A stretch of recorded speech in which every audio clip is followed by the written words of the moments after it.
बिस्मिल्लाहिर्रहमानिर्रहीम। Dear student, introductory electronics में जो नेक्स्ट टॉपिक है हमारा वो है थर्मियोनिक इमिशन का। थर्मियोनिक इमिशन क्या होता है, पहले मीनिंग को समझते हैं। थर्म कहते हैं हीट को, इमिशन कहते हैं टू एस्केप समथिंग। वो प्रोसेस जिसमें हम किसी मेटल सरफेस से हीट की वजह से इलेक्ट्रॉन्स को इजेक्ट करते हैं, इलेक्ट्रॉन्स को निकालते हैं, उस प्रोसेस को हम कहते हैं थर्मियोनिक इमिशन। डिफिनीशन मैंने यहाँ पर लिखा है कि the process in which electrons are emitted from the metal surface due to heat is called thermionic emission। वो प्रोसेस जिसमें हम हीट की वजह से किसी मेटल सरफेस से इलेक्ट्रॉन्स को इजेक्ट करते हैं, इलेक्ट्रॉन को निकालते हैं, उस प्रोसेस को हम कहते हैं thermionic emission. The emitted electrons are called thermal electrons। वो इलेक्ट्रॉन जो कि हीट की वजह से किसी सरफेस से एस्केप हो जाए, किसी सरफेस से निकल जाए, मेटेलिक सरफेस से, उन इलेक्ट्रॉन को हम कहते हैं thermal electrons. The current due to the flow of these electrons are called thermal current। वो करंट जो कि इन थर्मल इलेक्ट्रॉन के फ्लो की वजह से पैदा होता है, उस करंट को हम कहते हैं thermal current. Metals conduct electricity because they have large number of free electrons।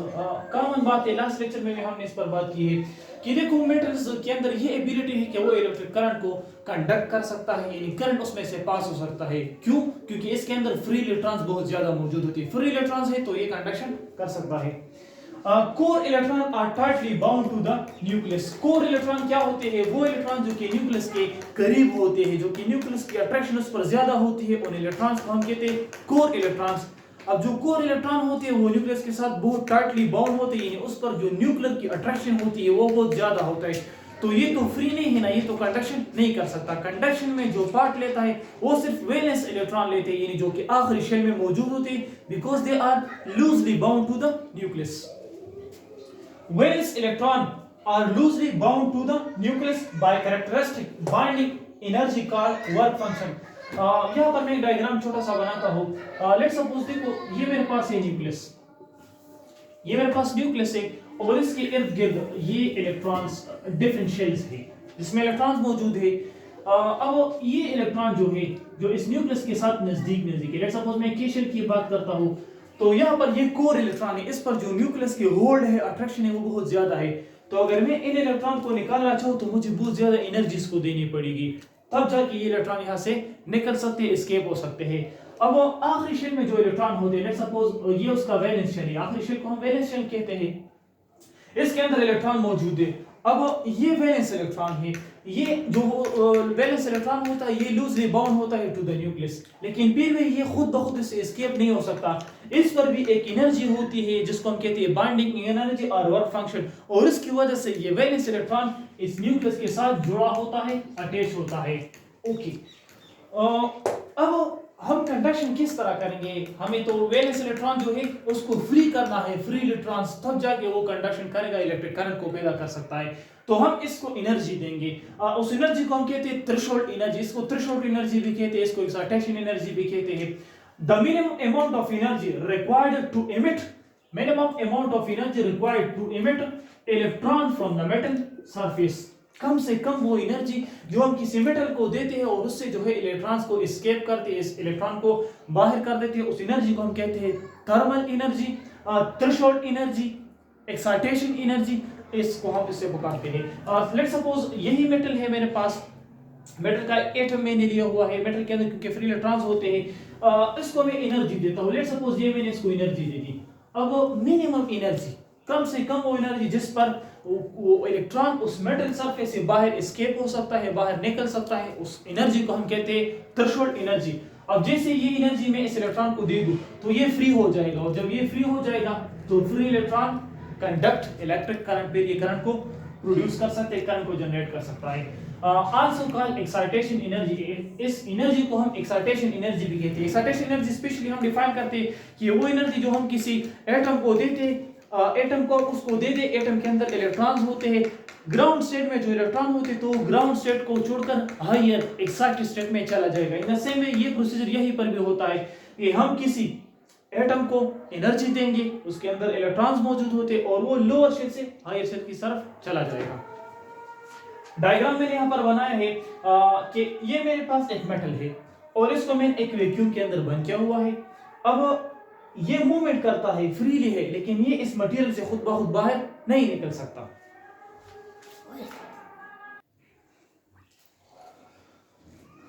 Okay, higher the temperature then higher will be the number of escaping electron. अगर हम किसी मेटल्स को ज्यादा टेम्परेचर दे दें तो जितना ज्यादा टेम्परेचर होगा उतना ज्यादा इलेक्ट्रॉन्स इमिट होंगे, यानी higher will be the intensity of number of escaping electrons. ये मेरे पास एक मेटल है, मेटल के अंदर ये जो मैंने सर्कल ड्रा किए है ये इलेक्ट्रॉन्स है। अब ये इलेक्ट्रॉन्स फ्रीली इसके अंदर मूवमेंट कर सकता है, लेकिन इससे बाहर नहीं निकल सकता खुद ब खुद, क्योंकि इसके ऊपर अभी मैंने बता दिया कि इसके ऊपर बाइंडिंग एनर्जी होती है, और उस बाइंडिंग एनर्जी या वर्क फंक्शन की वजह से ये इस मटेरियल के साथ बाउंड होता है, जुड़ा होता है, खुद ब खुद ये एस्केप नहीं हो सकता। तो देखो मैं वैक्यूम ट्यूब जो इसके ऊपर हमने वो रखा हुआ है ये बिल्कुल एम्प्टी है, बिल्कुल खाली है। अब इसी मेटल को यहाँ पर मैंने दोबारा बनाया है और इसको नीचे से मैंने हीट दिया है। क्यों हीट का सिंबल है, एरो से मैंने शो किया है कि इसको मैंने हीट दिया है। अब जैसे इसको मैं हीट दे दूं तो देखो मेटल्स की ये प्रॉपर्टी केस के अंदर फ्री इलेक्ट्रॉन्स है और इलेक्ट्रॉन्स कंटिन्यूअसली इसमें रैंडमली मूव करता है, कोई इस तरफ जाता है कोई दूसरे तरफ, यानी रैंडम मोशन वो करता है। अब जब हम नीचे से हीट सोर्स को प्रोवाइड करते हैं तो जैसे आप हीट सोर्स दे दें तो ये इलेक्ट्रॉन इस हीट सोर्स से एनर्जी को गेन करता है। जब ये एनर्जी गेन करा तो मोर वायोलेंटली और तेजी के साथ ये वाइब्रेशन करेगा, एक पॉइंट इस तरह रीच हो जाएगा कि वो इस मेटल सरफेस को छोड़ देगा और बाहर एस्केप हो जाएगा, इस वैक्यूम ट्यूब में आ जाएगा। तो ये मैंने मेटल लिया, इसको मैंने हीट दे दिया, हीट की वजह से इलेक्ट्रॉन्स इस मेटल के अंदर जो मौजूद है उन्होंने एनर्जी को एब्जॉर्ब किया, जैसे एनर्जी को एब्जॉर्ब करे तो वो बाहर एस्केप हो जाएगा। वैक्यूम ट्यूब में आप देखिए कि यही वो इलेक्ट्रॉन है जो इस सरफेस से एस्केप हुए हैं। This whole process is called thermionic emission, क्योंकि मेरे पास मेटल है और डेफिनेशन में मैंने बता दिया कि वो प्रोसेस जिसमें हम किसी मेटल सरफेस से हीट की वजह से इलेक्ट्रॉन्स को इजेक्ट करते हैं उस प्रोसेस को हम कहते हैं थर्मियोनिक इमिशन। अब वो इलेक्ट्रॉन्स ये वाले जो इस सरफेस से निकल गए उसको हम कहते हैं thermal electrons, thermal electrons.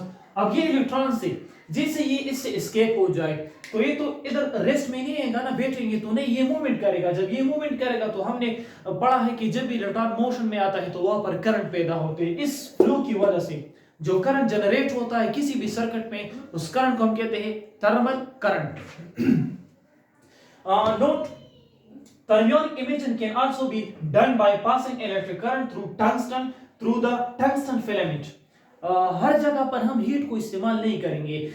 Let suppose हम टीवी में देखें तो इलेक्ट्रॉन गन इस्तेमाल होता है, वहां पर तो हमने ना तो हीट सोर्स दिया होता है ना हम वहां पर कैंडल लगाते हैं, वहां पर ये इजेक्शन ऑफ इलेक्ट्रॉन होता है। यस बिल्कुल होता है। वो किस तरह होता है तो वहां पर हम एक दूसरा मैकेनिज्म इस्तेमाल करते हैं। हम एक टंगस्टन लेंगे, टंगस्टन एक मेटल का नाम है, और उसका हम फिलामेंट बनाएंगे जिस तरह ये बल्ब में होता है, लाइक दिस। लेट सपोज ये मेरे पास वो पुराने किस्म के बल्ब होते हैं, इसमें इस तरह स्प्रिंग किस्म की होती है। This is actually called filament, इसको फिलामेंट कहा जाता है, जो स्प्रिंग की तरह है, और ये टंगस्टन के मेटल से बना होता है। हम क्या करेंगे, यहाँ पर मैंने एक फिलामेंट बनाया हुआ है और उसको मैंने हाई वोल्टेज सोर्स दी हुई है, वोल्टेज बैटरी के साथ मैंने इसको कनेक्ट किया है। जैसे मैं इसको अलाउ कर दूं, ऊपर मैंने वैक्यूम ट्यूब में इसको बंद किया है कि जो इलेक्ट्रॉन इससे एस्केप हो जाए वो इसके अंदर गैदर हो जाए, जमा हो जाए। जब हम इसको वोल्टेज सोर्स प्रोवाइड करते हैं, इलेक्ट्रिक करंट इसमें से पास होगा जिसकी वजह से ये टंगस्टन फिलामेंट जो है ये हीट अप हो जाएगा। जब ये गर्म हो जाए तो टंगस्टन तो मेटल है, और हमने पढ़ा है कि जब भी कोई मेटल गर्म हो जाए उसको हीट मिल जाए, यानी वोल्टेज यहाँ पर हीट का सोर्स कौन परफॉर्म करता है, वोल्टेज सोर्स के जरिए से हम उसको क्या करते हैं, हीट अप करते हैं। तो जैसे ही ये हीट अप हो जाए, हीट की वजह से इसके अंदर जो इलेक्ट्रॉन्स की वो वाइब्रेशन रैंडम मोशन है वो फर्दर बढ़ जाएगी, जिसकी वजह से ये जो है इस मेटल सरफेस से एस्केप हो जाएगा। तो by giving voltage through the tungsten filament we can escape electron from that surface। in summary, thermionic emission हमारे पास एक ऐसा प्रोसेस है जिसमें हम किसी मेटेलिक सरफेस से हीट की वजह से इलेक्ट्रॉन्स को इजेक्ट करते हैं, उस प्रोसेस को कहते हैं थर्मियोनिक इमिशन। जितना ज्यादा टेम्परेचर आप देंगे उतना ज्यादा आपके पास number of escaping electron बढ़ेगी। lower the temperature, lower will be the escaping of electrons from that surface। ठीक है, यहाँ पर मैंने बनाया है कि ये मेरे पास एक मेटेलिक सरफेस है, मेटल से बना हुआ है, नीचे से मैंने इसको हीट दिया है। Q mean heat. जब मैं इसको हीट दे दूं तो इसके अंदर जो इलेक्ट्रॉन्स मौजूद है वो इस हीट एनर्जी को एब्जॉर्ब करेगा। जैसे ये हीट एनर्जी को एब्जॉर्ब करे तो इस सरफेस से ये क्या हो जाएंगे, एस्केप हो जाएंगे। इस प्रोसेस को कहते हैं thermionic emission. This is all about the thermionic emission. Thank you so much.